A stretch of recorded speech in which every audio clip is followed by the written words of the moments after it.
اللہ تعالیٰ ہمیں معاف فرمائے کہ آج ہمارے رویے بھی اس کتاب کے ساتھ نہیں ہیں، کہ ہمیں قرآن کے احکام بوجھ لگتے ہیں کہ یہ نماز کیوں ہے، یہ ہمیں زکوٰۃیں کیوں دینی پڑتی ہیں، راتوں کو تہجدیں کیوں اٹھ کے پڑھیں، کیوں کسی کو ہم معاف کریں۔ یہ سب باتیں جو ہیں آج ہمارے لیے اللہ معاف کرے یہ بوجھ بنتی جا رہی ہیں، لیکن بہرحال اس کا ایک خاص معنی بھی ہے۔ لیکن اس سے پہلے جو لفظ اسفارہ آیا ہے، یہ لفظ جو ہے اگر سین کی زیر کے ساتھ ہو صفر، تو اس کا مطلب ہوتا ہے کہ بہت بڑی کتاب۔ اور اس کا دوسرا معنی جو بیان کیا جاتا ہے کہ ایسی کتاب جو کہ حقائق کو روشن کر دینے والی ہو،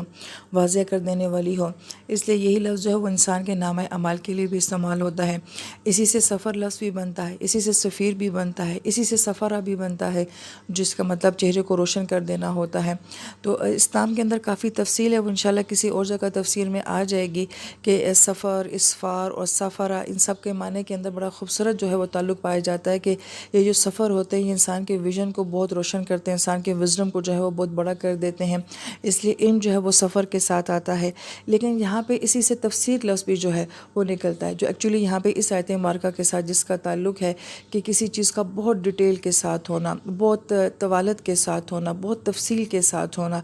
تو اب اس آیت مبارکہ میں یہ کہا جا رہا ہے کہ جیسے گدھا ہو اور اس کے اوپر کتابیں ہی کتابیں لاد دی جائیں، تفسیریں لاد دی جائیں، لغات لاد دی جائیں، بہت سارا علم اس کے اوپر لاد دیا جائے، تو اس کو کیا پتہ کہ اس کے اوپر جو بوجھ ہے اس کے اندر کیا کچھ لکھا ہوا ہے۔ اب یہ مثال جو ہے وہ ایک انسان کے لیے دی جا رہی ہے، ایک قوم کے لیے دی جا رہی ہے کہ ان کے اوپر تورات کا بوجھ ایسے تھا کہ اس میں بہت ڈیٹیل کے ساتھ احکام تھے، بہت تفصیل تھی احکام کی، اور اس میں اللہ تعالیٰ کی طرف سے بہت کچھ تھا جو اس قوم کے لیے تھا، مگر وہ کیسا تھا کہ گویا کہ صرف ایک کتاب کا بوجھ ہے جو ان کے اوپر لادا ہوا ہے، ان کو اس کے اندر کیا ہے، اس کی حقیقت کیا ہے، اس سے ان کو کوئی دلچسپی نہیں تھی۔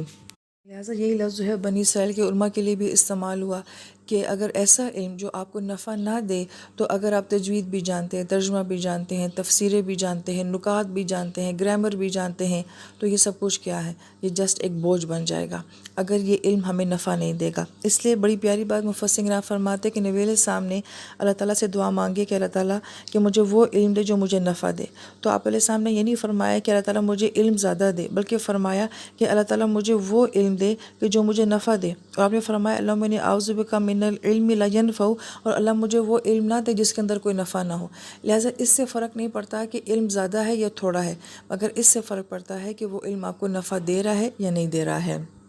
اور پھر آیت مبارکہ کے آخر میں آتا ہے کہ اللہ تعالیٰ ظالموں کو جو ہے وہ ہدایت نہیں دے دے۔ اب اس آیت کا ظالم کون ہے؟ اس آیت کا ظالم وہ ہے کہ جس نے اس کتاب کو وہ حق نہیں دیا جو اس کا بنتا ہے۔ بنی اسرائیل نے اپنی کتاب کو نہیں دیا، اور یہ امت جو ہے وہ قرآن کو اس کا حق نہیں دے رہی جس کو یہ قرآن ڈیزرو کرتا ہے۔ لہٰذا ایک رویہ ہمارا یہ ہے قرآن کے ساتھ کہ ہم نے سیکھنا ہی نہیں ہے، ہم نے پڑھنا ہی نہیں ہے، ہم نے سمجھنا ہی نہیں ہے، ایون ہم نے سننا ہی نہیں ہے کہ سنیں گے تو عمل کرنا پڑے گا۔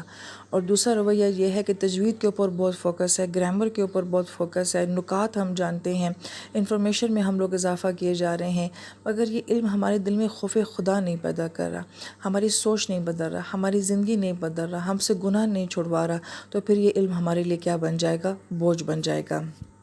اور پھر آیت نمبر 6 میں کہا جا رہا ہے، غالباً میں نے پیچھے آیت نمبر 6 کہہ دی ہے، لیکن 6 آیت اب شروع ہو رہی ہے، اور اس پہ تعالیٰ فرماتے ہیں نبی علیہ السلام آپ کہہ دیجئے یا ایھا الذین ھادوا، ان لوگوں کو جو یہودی ہو گئے ہیں، کیا تم گمان کرتے ہو کہ انکم اولیاء للہ من دون الناس، کہ سب لوگوں میں سب سے بڑھ کر تم اللہ تعالیٰ کے ولی ہو؟ فتمنوا الموت، تو پھر موت کی تمنا کرو، ان کنتم صادقین، اگر تم سچے ہو۔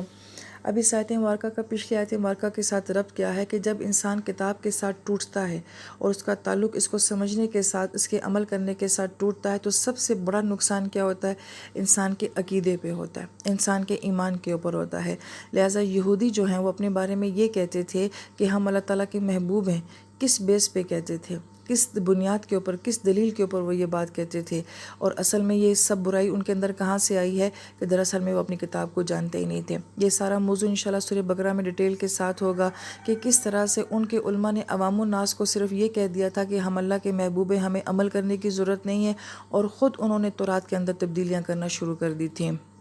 اب اس آیت مبارکہ کا ہماری زندگی کے ساتھ کیا تعلق ہے کہ آج یہ امت بھی جب قرآن کو نہیں جانتی ہے اور اس کی حقیقت کو نہیں جانتی ہے تو یہ امت اس دھوکے میں بیٹھی ہوئی ہے کہ نبی علیہ السلام کی شفاعت جو ہے وہ ہمیں بچا دے گی۔